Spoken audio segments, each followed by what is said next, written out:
You may be curious how a person becomes a clairvoyant or a psychic or a medium. And you may also be curious, could you be one too? Well, I'm going to tell you a little story about my own life and my own journey, and it may resonate with you and it may not, but I will tell you to start. Anybody can be a clairvoyant. Anybody. We all have this within ourselves. It's just a matter of if you want to hone in on it or let it out. And some of us, like me, were born with things that we didn't even recognize until we got older, and it just seemed like a natural progression into being a clairvoyant. So I'm going to tell you that story. When I was a kid, I always sensed ghosts around me. I didn't always see them, but I sensed them. I always felt like there was something, near me or going around me, and not always happy energy. As I got older, I always had this sense of energetic being too, right? Like knowing if somebody's in a bad mood or a good mood, or maybe they're not such a good person to be around in general, or they're a very light person to be around. Those were things that I always had a sense of as well. It wasn't until I learned to meditate when I was in my early 30s that some things started to really click into place. I had been, trying to push out this spirit stuff, the ghosts.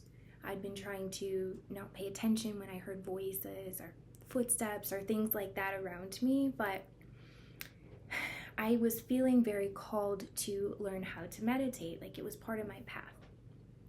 So when I did, and I think I was 30 or 31 years old, the person who taught me to meditate was actually a clairvoyant too. She's a Reiki master. So she taught me how, and as soon as I learned, boy, it was crazy.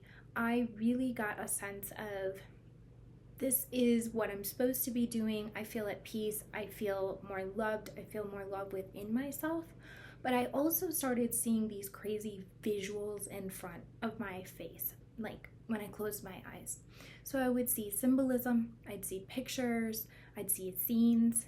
I even saw my, now boyfriend. Like I saw images like that clearly of things that were maybe to come, but also just different things. And when I would ask my friends who also meditated, they didn't have that happen. They just had like a blank canvas in front of their face when they would try to meditate. So it was very confusing for me and for them. But when I learned how to do Reiki, which is an energy healing method, a couple years later, I then figured out, what was going on. I had even more clairvoyant abilities come up. I also started working with my spirit guides and angels. I learned how to tap into that part of myself and learn how to speak with them safely, learn from them, guidance, learn about how to move forward in my life and things that were going on around me.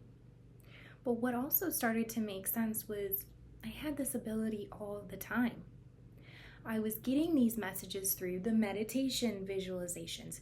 I was getting these messages through dreams I had, or symbolism, or, random things happening to me. It was all there.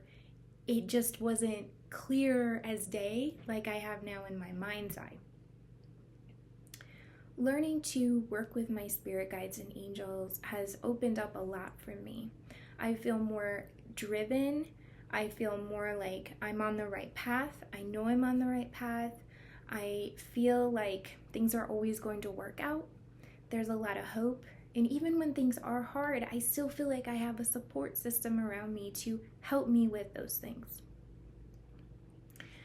As I developed these skills more and more, I've sought out many different trainings. I've sought out working with different clairvoyants to learn how to protect myself from that negative energy that may be out there, really working with departed people. I mean, they're out there and a lot of them, are showing love for us, but some of them are not. And some of them have their own things that they're doing that's maybe not in our best interest.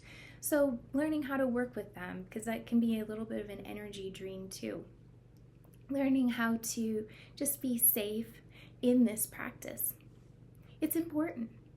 And most of all, how to find the guidance that we need, because there's so many different methods and tools we can use while we're being, in this clairvoyant space.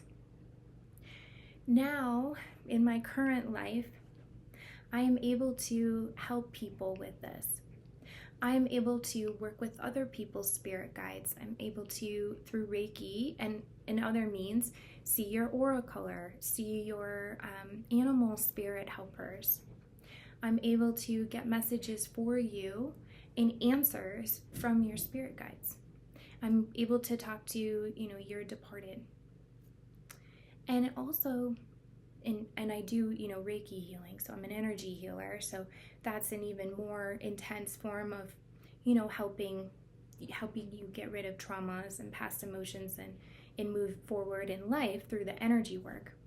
But finally, one of the coolest things I've been doing is helping people to tap into their own clairvoyance.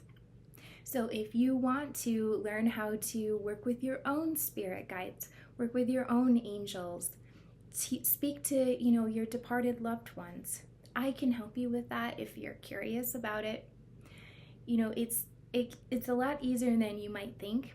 And as long as you have somebody there to help you, guide you through the steps to take, the protections to put in place, and how to get the most out of it, there's so much opportunity. It's really fun, I promise.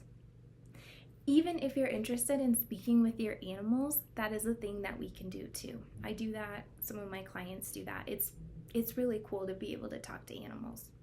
So if you are interested in any of these options, please reach out to learn more about how I can help you, or if you just want to get a reading or something like that, I can do that too. I hope that this story helped you to learn a little bit more about how people become a clairvoyant, or at least my journey, and it may inspire you to go on your own journey as well.